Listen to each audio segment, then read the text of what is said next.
وأصحابه أجمعين أما بعد فالسلام عليكم ورحمة الله وبركاته cikin ikon Allah yau ita ce rana ta uku bayan fara azumin Ramadan ta ranar Talata jiya Laraba yau kuma Alhamis muna godiya ga Allah kan wannan ni'ima da kuma wannan baiwa tasa muna roƙo ya ƙara mana kyautarsa wadda ba ta yankewa ko datsuwa ko kuma ƙafewa. Kafin na ci gaba zan yi maka yana gyara jiya lokacin da nake bayanin aya na yi ishara zuwa ga aya mai lamba 128 cikin sura mai lamba 26 a shu'ara inda na ce watabnuna bi kulli ri'in to ba haka aya take ba atabnuna ne aga wawu ne da a saboda ilimi amana ne wato uslub ne inkari ba ikhbari bane wa astaghfirullah harshe ne su buce Allah ya fi mana gaba daya tambayoyi a hannuna ga su kafin mu je ga karatun tambaya ta farko tana cewa malam ko ya halatta in naga mutum yana cin abinci da mantuwa ni na san mantuwa ne a watan Ramadan in ce da shi ka daina ya ce domin ina gani mun karanta a hadithi wanda ya ci abinci ko ya sha da mantuwa ya ci gaba da azuminsa Allah ne ya ciyar da shi ya sha da shi kaji fahimtarsa to gaskiya ne ya tabbata cewa wanda ya ci abinci da watan Ramadan to babu komai Allah ne ya ciyar da shi saboda annabi ya ce sallallahu alaihi wasallam man nasiya ina so in ja muku hadisin ne man nasiya duk wanda ya mance wa huwa sa'imun alhali yana azumi fa akala sai ya ci aw shariba ko ya sha falyutimma sawmahu ya cika azumin shi ba shi da matsala tunda mantuwa ne sai ce fa innama at'amahu Allahu wa saqahu domin Allah ne ya ce da shayar da shi wannan hadisi al-Bukhari ya fitar da shi hadisi mai lamba 1933 haka Muslim a cikin hadisi mai lamba ainihin 1155 kenan muttafaqu ne alai to matsalar mai tambayar to ai Allah ne ya ciyar da shi to in na ce ka daina kamar na katse masa abincin da ka jifo ta fahimta to don amsa wannan sai muka ce a'a ai musulmin kuma ya rawaito hadisi yace man ra'a minkum munkaran akluhu naharan alaysa munkara khalas sai mu ce kaga ba za a kama shi ba domin da mantuwa ya ci amma bai kore mu ce da shi kai ka dakatar ba tsaraka a takeice zaka ce da shi karkaci saboda cinsa munkari ne mantuwa kuma mantuwa ce ba kuma zai rama ba tun da mantuwa ne sabana abin da suke faɗa a malikiya cewa mutum ya rama da la in dai da mantuwa ne araftum tambaya ta biyu tana cewa wani mutum da ya tambaya ce ya tashi daga Nigeria misali kaga munan in ka kamanta mu da Ghana to muna gabas ne ko kuwa da mutanen Benin duk muna gabas irin su Cote d'Ivoire muna gabas ne alhali Chadi ka iya cewa tana gabas ne to ya tashi zai tafiya ya nosa zai yamma kaddara zai tafi Korea da haka tambayar ta nuna da watan azumin Ramadan sun bar Nigeria suna tafiya sai suka tsaya suka yi sallar azhar da la'asar burinsu su sha ruwa a Seoul Korea kenan ko Pyongyang misali inda ta arewa ce Korea da misali to amma saboda bambancin yanayin lokaci ya ce suna sauka Korea karfe 1 na rana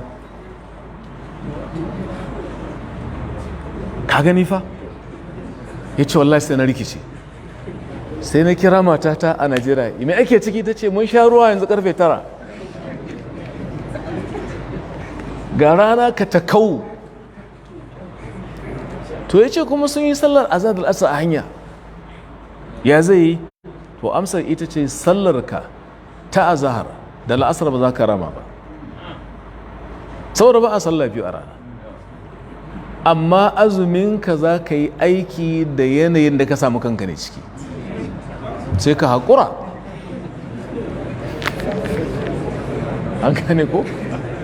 In ta faɗi ranar ka sha, ba ta faɗi ba a yi haƙuri.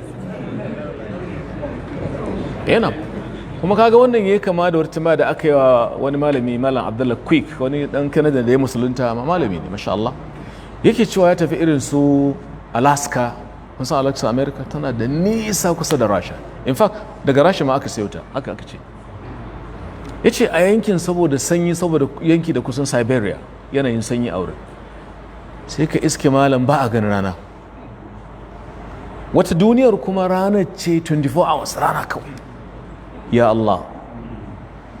Ya ce sun yi sallar la'asar ga rana, tara na yi ya fito daga ɗaki, taran dare ga rana. Ha, sai wani cuta ai gaskiya mu yi sallah. Ya ce kwarai magariba ta yi, ya ce ga rana sama, ya ce haka lokacin yake anan. Ya ce muka je muka ɗan huta 11 da dare, ina fitowa sai ga rana. To anan sai kai takdir. Me takdir? Ka kalli ƙasar da take kusa da kai, in ba su da wannan yanayi, lokacinsu shine lokacinka jalla jalaluhu. Ko ka yi amfani da Makkan time, yanayin lokaci irin na Makka. A takaice amsa wancan tambaya ta farko kenan da kuma ƙarin bayani. Tambaya ta hudu, sai wani ke cewa to malam menene hukuncin amai? Amai, Ibn Majah ya fidda hadithi al-Qazwini a cikin sunan, hadisi mai lamba 1776, kuma hadisin na cewa man zara'ahu al-qay' fala qada alai. Duk wanda amai ya fi ƙarfin shi shine zara'ahu kenan. Ka san amai abu ne da ke zuwa, ba zan mance muna yan sakandare wani malamin mu na science yake cewa effortless vomiting, wai effortless vomiting, amai da baka da effort, yana zuwa ne kawai fin karfin ka misali. To shine wanda amai yayi masa banga banga, shi babu ramuwar azumi akan shi. Amma sai ce wa man istaqa'a fa alaihi alqada, duk wanda ya kakaro amai da gangar to shi sai ya rama azumi daya. Ibn Majah fitar da hadithin, na ba ku lambar hadithin. Kuma wannan ita ce fatawar da wato majmu'u fatawa na Sheikh Ibn Baz, Allah ji kansa, abin da ya faɗa kenan, mujalladi na 15 shafi 266. Sai tambaya ta ƙarshe, hukuncin fitar maziyi mutum na azumi. Matasa suna yawan wannan tambayar. La'alla ba za ka yi mamaki ba saboda irin gaba shekarun da suke da kuma yanayin bugu na sha'awa. Wani kawai da ya yi tunani sai kai shiga fidda maziyi. To ruwa ne iri uku, akwai maniyi ko kuma almaniyu, hanya biyu. Akwai maziyi ko kuma almaziyu, hanya biyu. Akwai wadiyi ko kuma alwadiyu. Wanda in ya fita azumi zai ɓaci shine maniyi, amma maziyi malamai sun kasu gida biyu. Wasu na cewa a bashi hukuncin maniyi, amma magana mafi kyau maziyi fitarsa baya ɓata azumi. Wannan ita ce fatawar da yawa daga cikin malaman Ahnaf da kuma Shafi'iyya. Araftum? Kuma mai littafin Al-Jawharatun Nayyira cikin malaman Hanafiya yana cewa wa in amza au amzat, amza namiji, amzat mace, idan ya fidda maziyi namiji kenan, ko ita ta mata ta fidda maziyi, la yafsudu sawmu, azumi baya me bai ɓaci ba.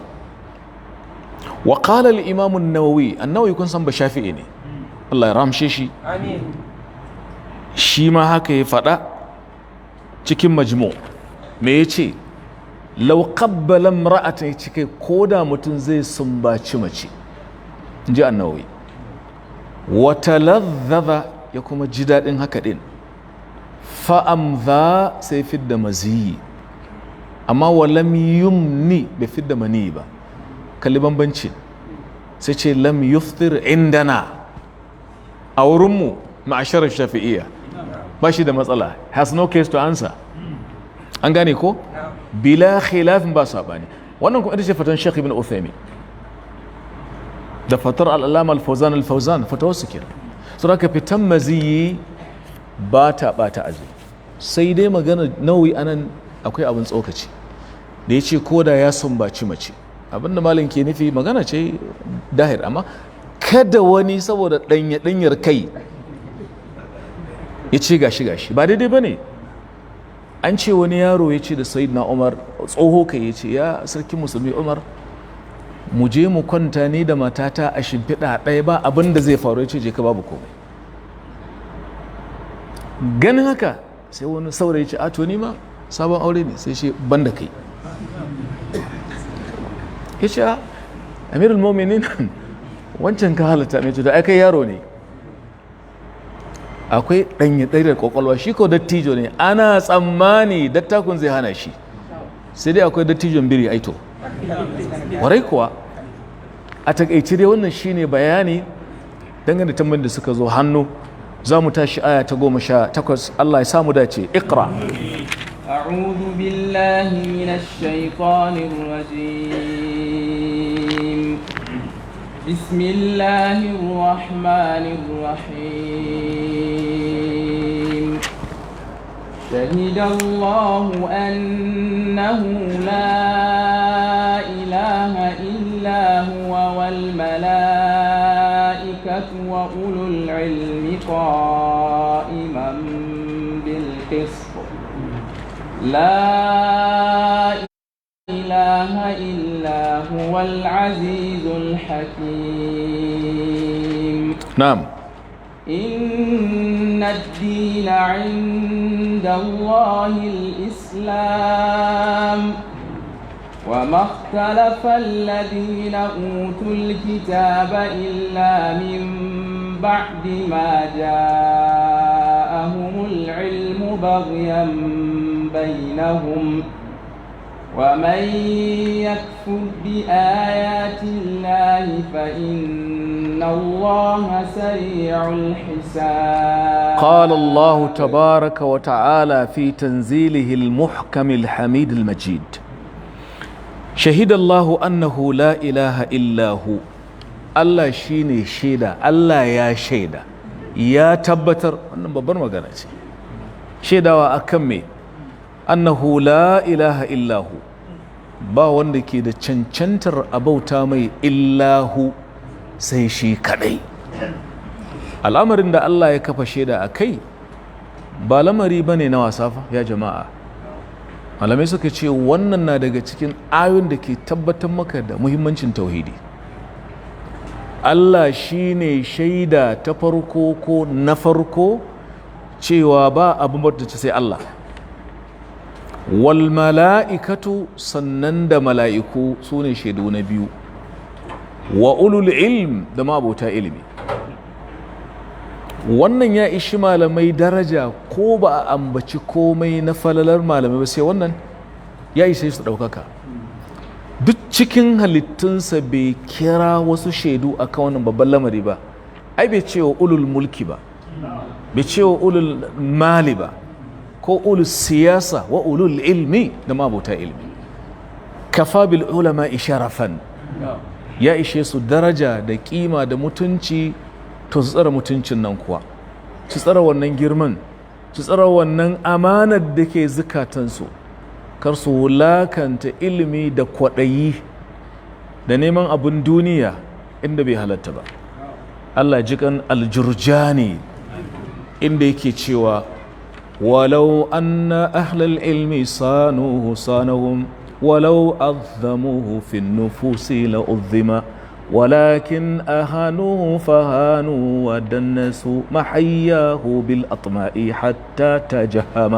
أتكي ميمية yace da ma'abota ilimi sun tsara darajar ilimi da ilimin ya kare su, amma sun ɓata fuska da kwaɗayi. a ga malami a gidan wani alhaji ya zo neman kaza. na'am, in matsala addini ne ka je mana gaya mai kawo, ka faɗa da izza, kawo a yi ma Allah aiki. malami na Allah ya fi ƙarfi na kwaɗayi, wallahi za mu yi kaza kaza, akan me kake wani shan fate-fate? gaya mai kawo, in za ka bayar bayar, in ba za ka baka bari, magana ta ƙare. amma kaskantar da kai abadan, girman kai daban, girmama kai daban. girman kai haramun, girmama kai awwalu ma yaji. araftum? saboda haka ya jama'a, Allah shine shaida, abin bautawa da cancanta shine Allah shi kadai. Allah shine witness number one, da mala'iku da mabauta ilimi. Al-Allamah ibn Uthaymin a littafinsa mai akan maganar ilimi da ya koro falalan malamai sai ya kawo wannan aya, ya ce ko ba ambaci komai kan matsayinsu ba, kawo su sune shaidu na uku bayan Allah da mala'iku ya ishe su daraja. Allah ka samu kamanta mu zama kamar su. sun ba da shaida cewa Allah shine abin bauta da cancanta qa'iman, hadha halun, alhalin kasancewarsa Allah na tsaye bil qist da adalci. komai Allah na kai shi mahallinsa ne jalla jalaluhu, domin shine al-hakimu, al-azizu, al-alimu, al-qadiru. mai waɗannan sifofi baya abu in babu hikima ciki. la ilaha illahu, ba abin bautawa karkace da gaskiya, a'a sai dai kace da cancanta. masu fassara la ilaha illallah cewa ba da gaskiya kuskure ne, sai dai kace ba abin bautawa da cancanta, karkace da gaskiya, saboda ai mai bautar gunki shi iya gaskiya sake. sai mu ce duk da gaske kake amma gunkin bai cancanta ba ai, ko kuwa? saboda haka sai ka ce ba abin bautawa da cancanta, a cikin wannan gaskiyar ai ta shigo.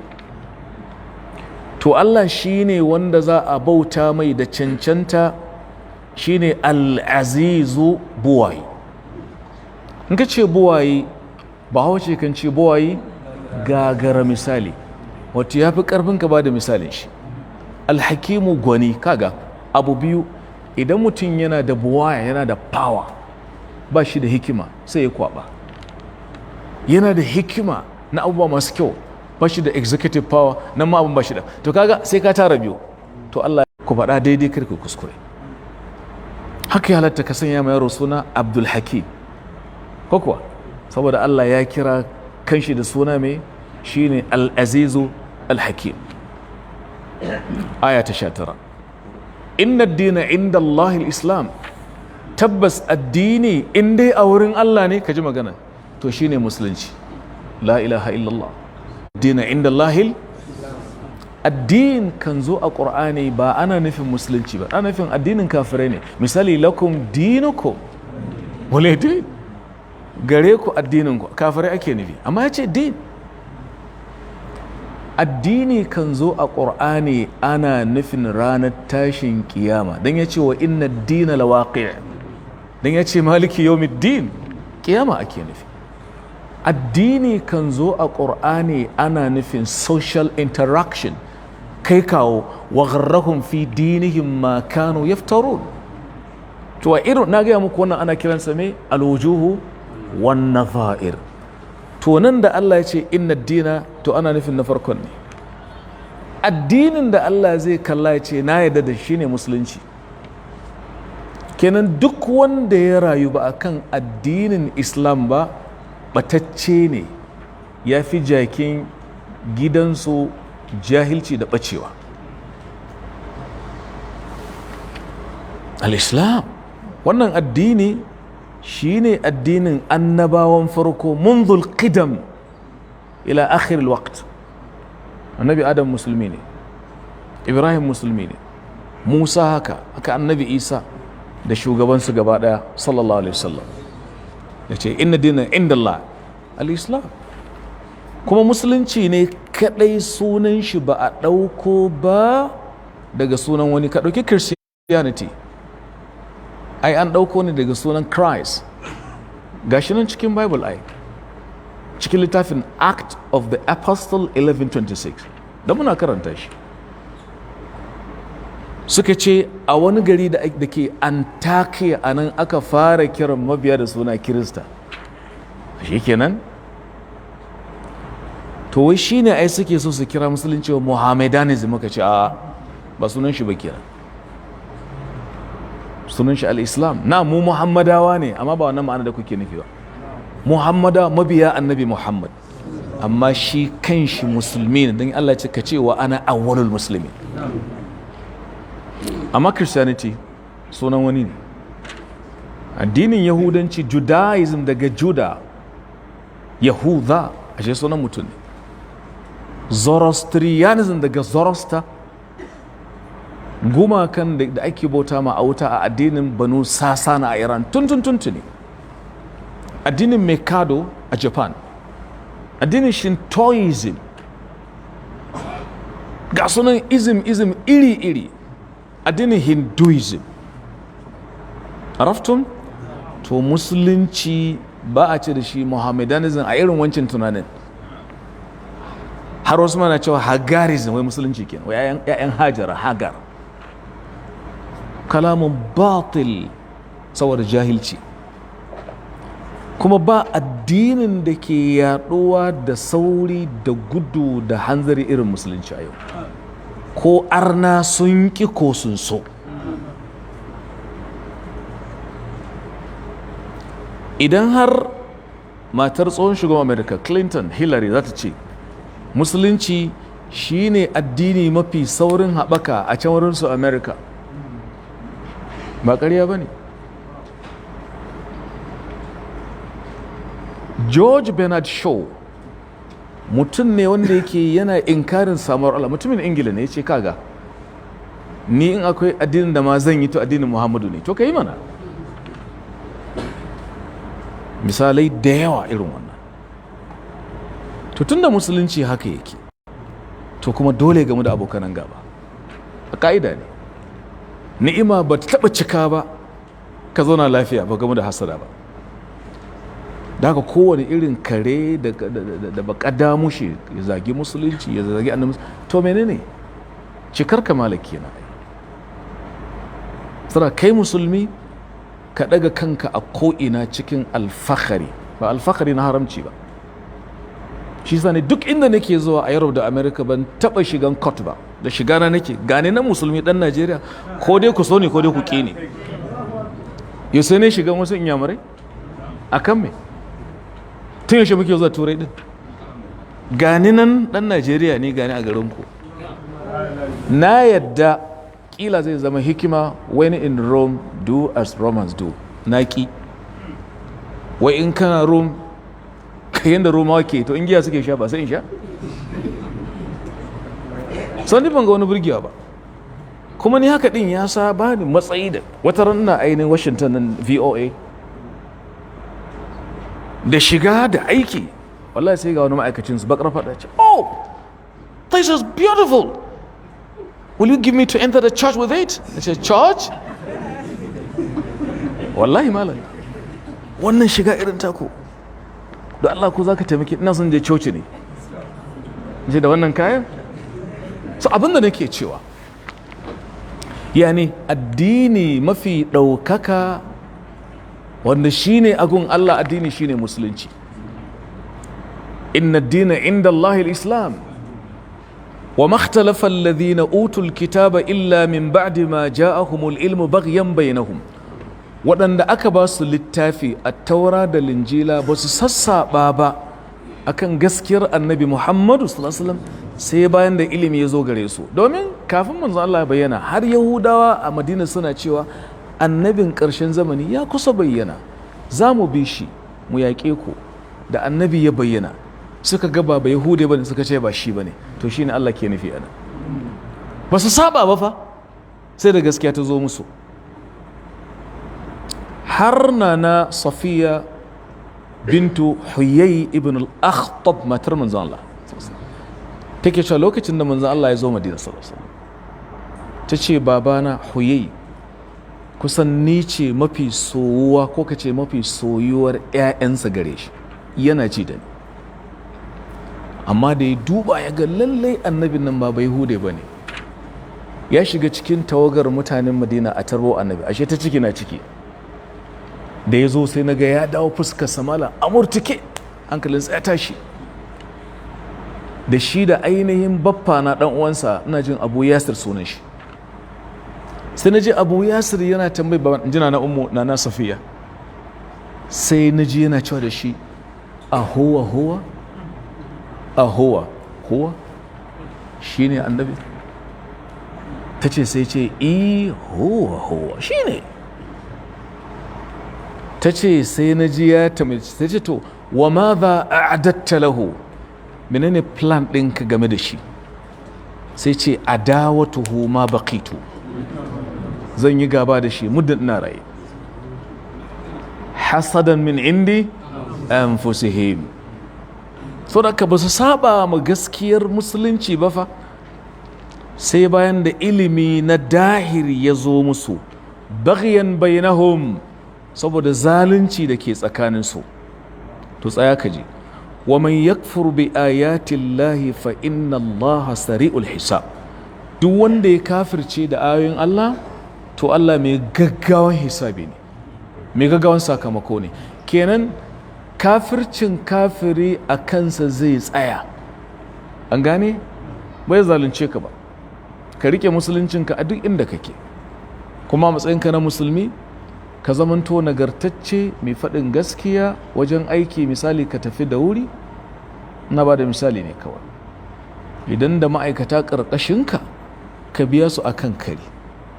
idan ka ɗauko irin matan nan tsoffi masu aiki, don Allah ka biya su da wuri, ka su dinga samun arrears.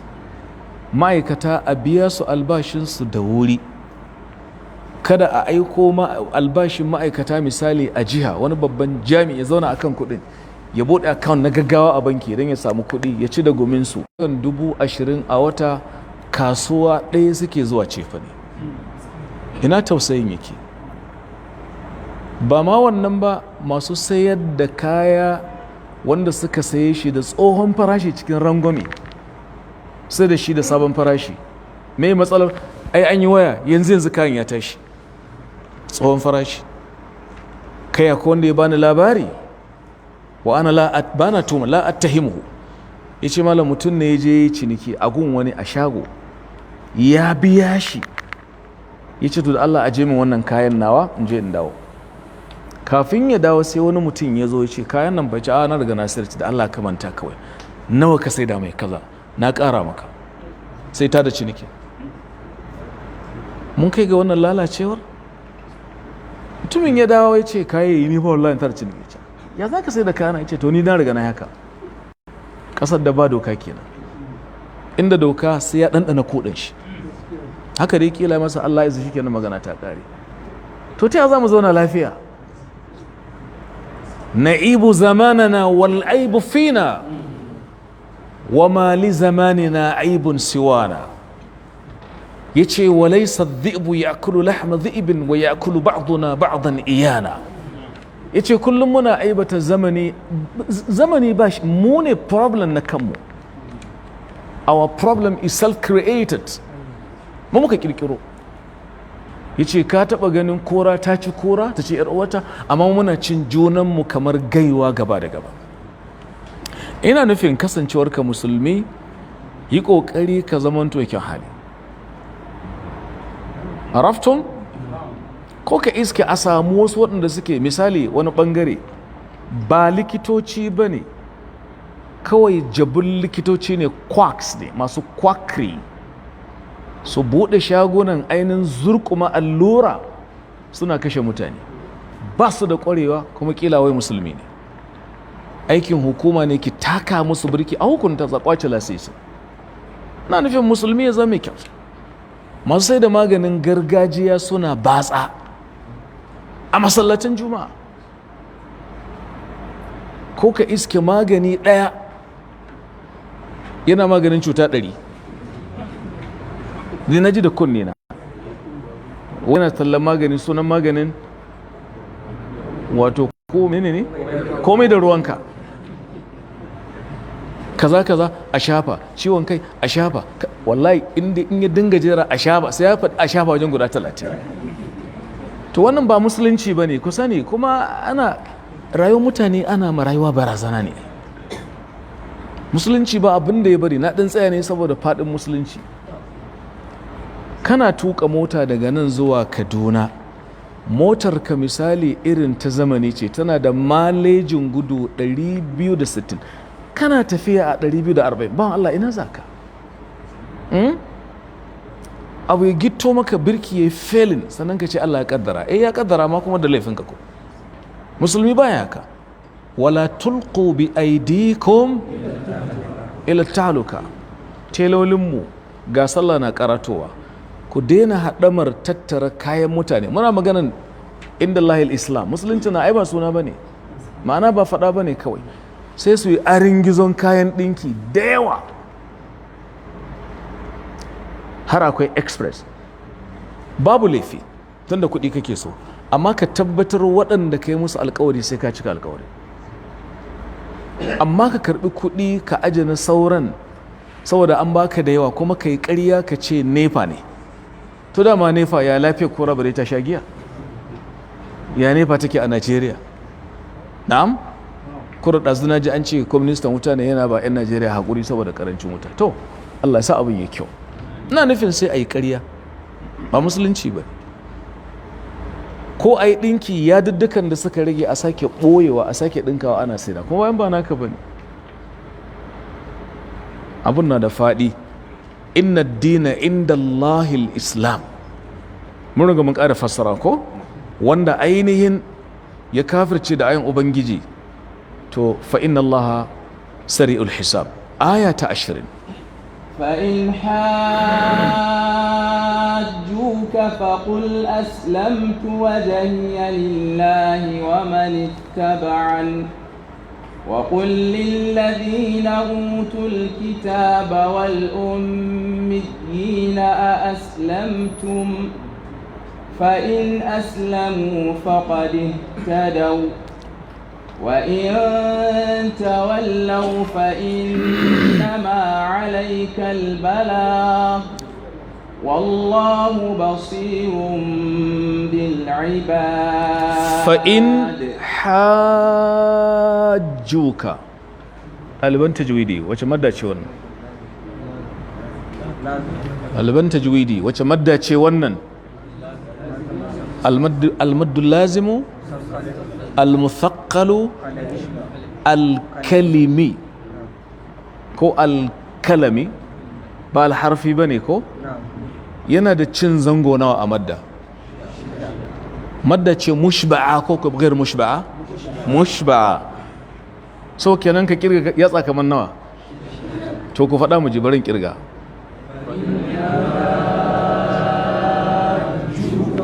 Jamil. So karka zo ka ce fa in hajjuka. La la la la. Qur'ani dole a karanta shi yanda Allah ya saukar fa. Yace wal akhdhu bit tajwid hatmun lazimu man lam yujawwid al qur'ana athimu li annahu bihi al ilahu anzala wa hakadha minhu ilayna wasala. Riko da tajwidi dole ne.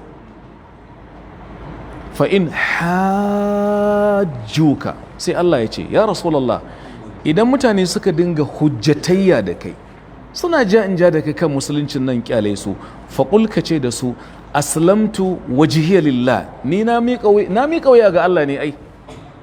Fa in aslamu wa man ittaba'ani, da ni da waɗanda suka bi ni. Wa qul lil ladhina utul kitaba wal mu'minina aslamtum, gaya ma waɗanda aka ba su littafi da kuma ainihin lummiyawa, wato jahilai kenan wanda ba su littafi ba, ka tambaye su a aslamtum, shin kuma kun musulunta? Fa in aslamu, in sun musulunta, faqad ihtadaw, sun shiryu. Allahu akbar. To idan mutum ya ce da mu yanzu na zo musulunta, dole ne duk abin da muke yi mu bari ya shigo musulunci. Har ma suna cewa ko liman na kan mimbari ya katse hudubar ya bashi musulunci. Kun san dalili? Saboda yanzu kai gawa ma za a kai ta rami, suka ce a tsaye da ita.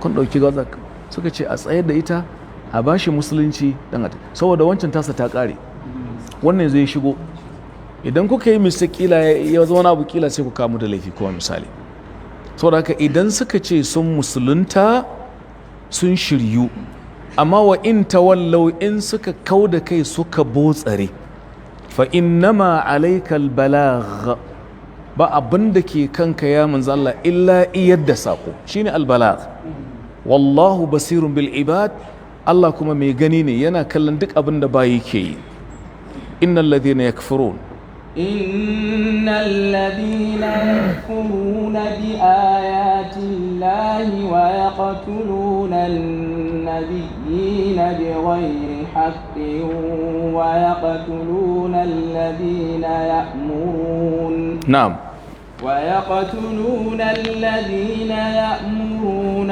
بالقسط من الناس فبشرهم بعذاب أليم إن الذين يكفرون بآيات الله وأننا سكي كافر شيء آيوين الله ويقتلون النبيين بغير حق suna kuma kashe annabawa ba da dalili ba to ina ku suka ga dalilin dama annabin Allah sun kashe annabin Allah Zakariya Yahud sun kashe annabi Yahaya da sauransu an gane ko kuma suna kashe alladhina ya'muruna bil qist minan nas suna kashe malamai bayin Allah da ke umarni da abi Allah ai adalci a ban ƙasa to irin waɗannan shi'umammun ja'iran fabashirhum bi azabin alim kai musu bishara da wata azaba mai raɗaɗi su yi abin da za su yi amma kai cansu da bala'i na jiransu malamai suka ce lau sabar alƙatilu lamatal maktul da mai son ya yi kisan kai da ya yi haƙuri shi wanda aka kashe da zai mutu lokacin sai amma tun da ka zama dalili jini zuba wayo ka kaɗe billahi al'azim ka tashi daga aiki agun ibn Abbas wanda ya kashe mumini ba tuba har abada fahimtarsa ce tare da sahabai sun dan ja da shi aure amma an nuna maka hadarin abu din suka ce mutum zai tsaya gaban Allah salin alim muddin bai tafi da jinin wani a hannun shi ba to me zafi kuwa me tare maka bar shi zai mutu in lokacin sai amma tun da ka zama dalili to ka shiga uku Allah kiyashe mu da ribata irin ta shedan aya ta 22 أولئك الذين حبطت أعمالهم في الدنيا والآخرة وما لهم من ناصرين أولئك الذين حبطت أعمالهم في الدنيا والآخرة وما لهم من ناصرين وأنشاننك أي أولئك الموصوفون بما ذكر كما تقدم وأنك جل بان الناس to su ne waɗanda ayyukansu suka ɓaci aka ce aiki ya ɓaci kuma lamari ya lalace kin aikinsu ya ɓaci masu kashe annabawa da bayin Allah na Allah ce tun daga duniya la'anannu ne tsinannu ne aikinsu ya ɓaci a gun ubangiji a duniya da kuma lahira wa ma lahum min nasirin ba su da wani mai taimako ranar tsayawa gaban Allah Allah ka kare mu aya ta gaba ألم تر إلى الذين أوتوا نصيبا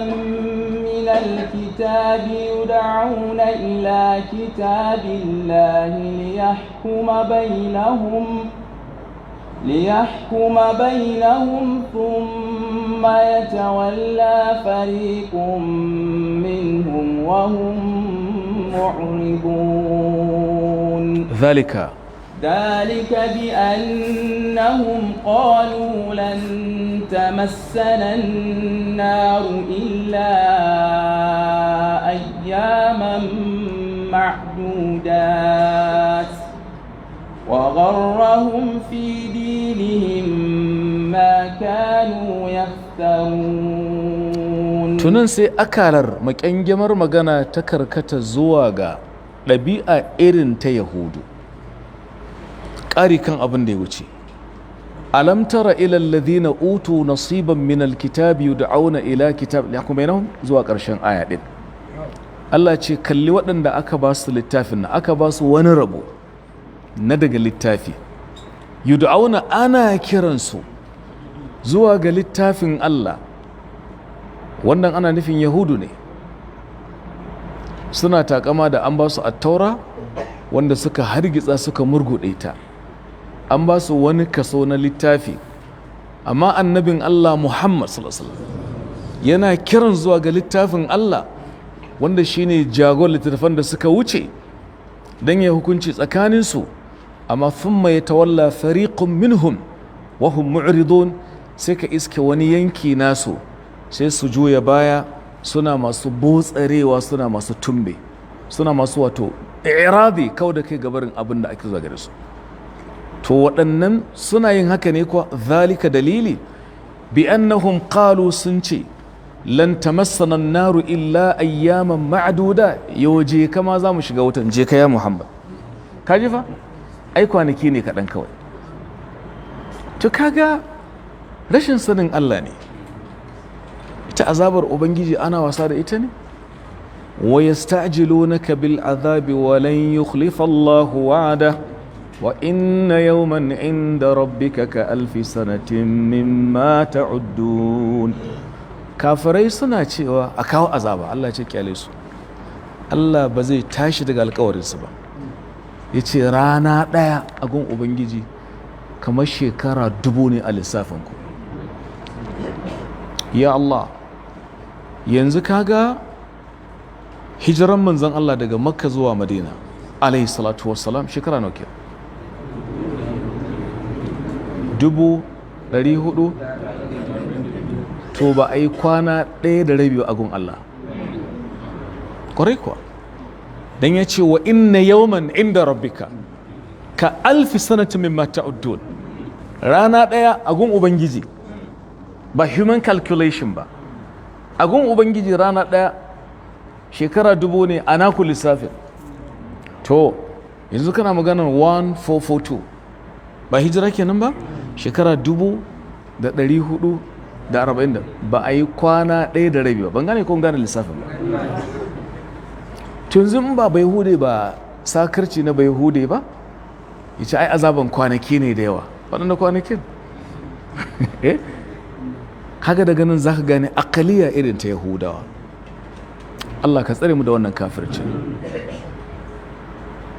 wa gharrahum fi dinihim ma kanu yaftarun abinda suka kasance suna kirkira na ƙarya a cikin addininsu harkokinsu na yau da gobe shine ya ruɗe su sun ce ainihin wa qalu kunu hudan aw nasara ku zama yahudu ku zama nasara in kuna son ku shirye to wannan shine abin da ya ruɗe su na'am فكيف إذا جمعناهم ليوم لا ريب فيه ووفيت كل نفس ما كسبت وهم لا يظلمون فكيف إذا جمعناهم ليوم لا ريب فيه ووفيت كل نفس ما كسبت وهم لا يظلمون آية من لمبا 25 kenan a wannan sura ta 3 Ali Imran Allah ce fa kaifa yaya lamarin zai kasance tattare da su yi mamakin bala'in da za su samu kansu idan jama'anam idan muka tara su liyomin a wata rana larai ba fi wanda babu shakka za ta zo wace rana ce alkiyama wa wufiyat kullu nafsin ma kasabat za a cika wa kowace rai sakamakon aikinta abinda ma kasabat abinda ta tsururta ta tsirfanta ta aikata wahum la yuzlamun ba za a zalunce su ba dan ya ce la zulmal yau aya ta gaba قل اللهم مالك الملك تؤتي الملك من تشاء وتنزع الملك ممن تشاء يا سلام وتعز من تشاء وتذل من تشاء بيدك الخير بيدك الخير يوا إنك على كل شيء قدير بيدك الخير wace madda ce na'am to kaga ya gyara maka shi da cewa yi khair ya takaita mai maddan ko ya zama arli sukun biyadika alkhair waqfan inda wucewa ne fa babu an gane ko yawa kuma sannan da yace innaka ala kulli shay'in qadir in ne ko in qadir me dalili saboda me mun yi tafkhimi ne ko tarqiqi saboda me saboda qaf na cikin huruful istila khassa dagtin qidh araftum so zaka ce shay'in qadir a ra'ayi mai kyau na daga cikin malaman tajwidi qul illahumma malikal mulk ce ne ya rasulullah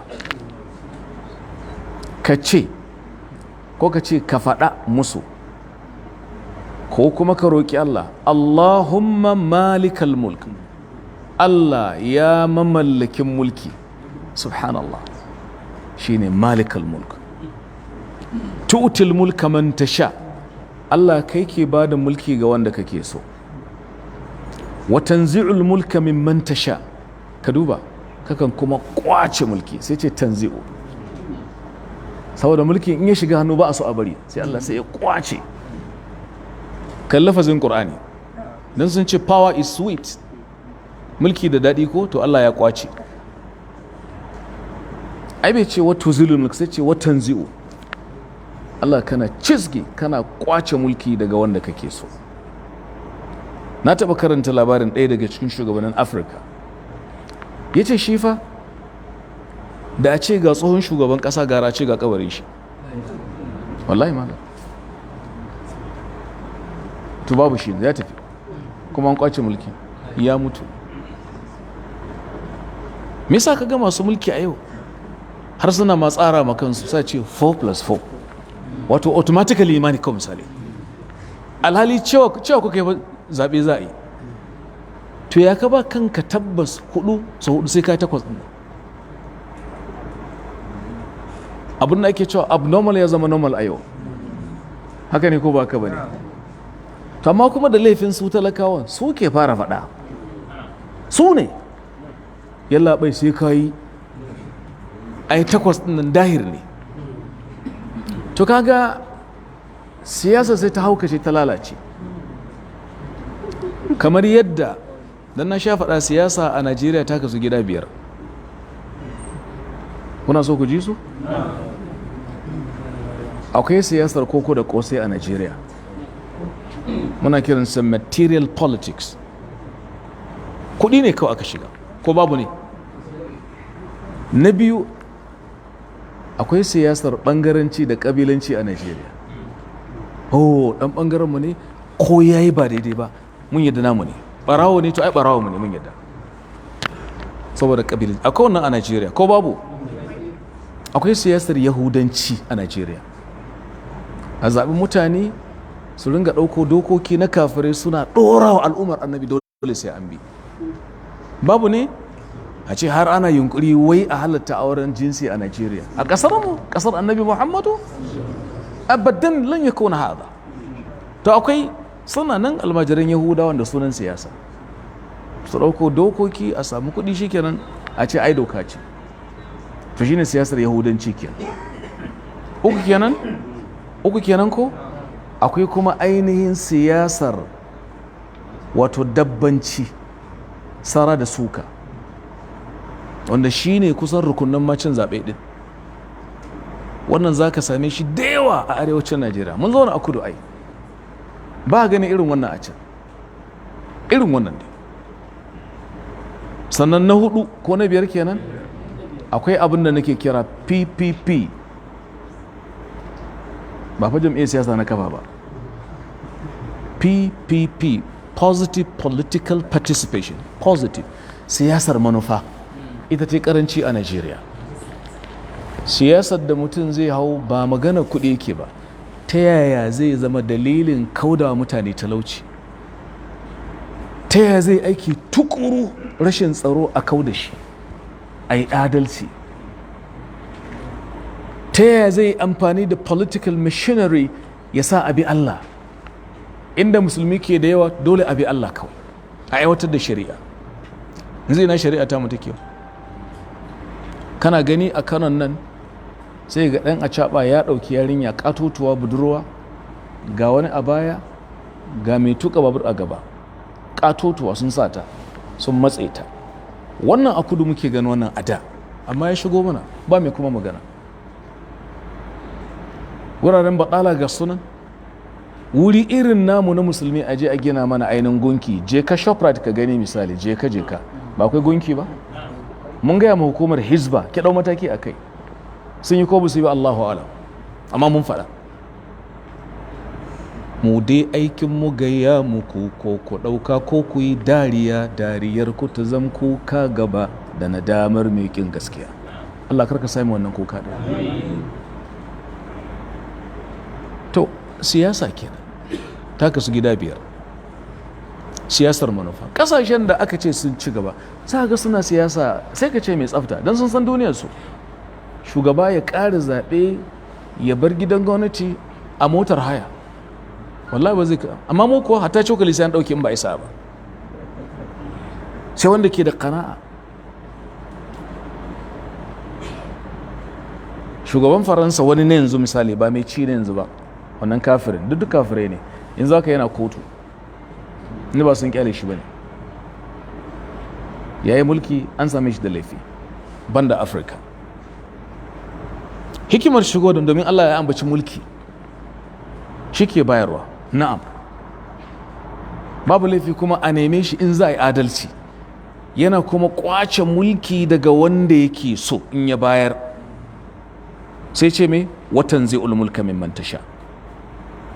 sannan kuma Allah tabaraka wa ta'ala ya ce me wato izu mantasha, Allah kai ke daga wanda kake so, kake sa ya samu izza. Allah ka daga mu ya rabbal alamin, ka ƙara daga addinin mu ya rabbal alamin, ka daga tattalin arzikin mu ya Allah, ka daga al'ummar musu duk inda muke ya rabbal alamin. wa tudhillu man tasha, kana kuma kaskantar da wanda kake so, dan kayanka ne. biyadikal khair, dukkanin alkhairi a hannunka yake. ka ce hannu dan haka ya faɗa, kar ka ce a kar a ce hannu saboda an yi tajsimi. wai ga maka tajsimi? kai kuma kai ta'tili ko? Allah ya faɗa baka ce kana da gyara kenan? a antum a'lamu amillah. dukkanin alkhairi na hannunka, kar ka ce na hannun ikonka, la yana hannunka yanda Allah ya faɗa. in baka ba kana cin gyaran Allah kenan, kuma jahilci ne. yayi hannunka ce ban sani ba, ka huta yanda Maliku ya faɗa. Allah ya ƙara musu rahama. innaka ala kulli shay'in mai qadir. ya Allah kai akan komai mai iko ne, komai mai iko ne. da daɗewa wani saurayi ya taɓa min tambaya, malam ko za ka iya gaya min abin da Allah bai iya ba? na ce ban san shi ba. sai ce zalunci. na ce kaji shashanci irin naka, wake irin wannan tambayar? Allah bai iya zalunci ba, me ka wannan magana? na ce to bari maka gwari-gwari. yanzu shugaban ƙasa na kowace ƙasa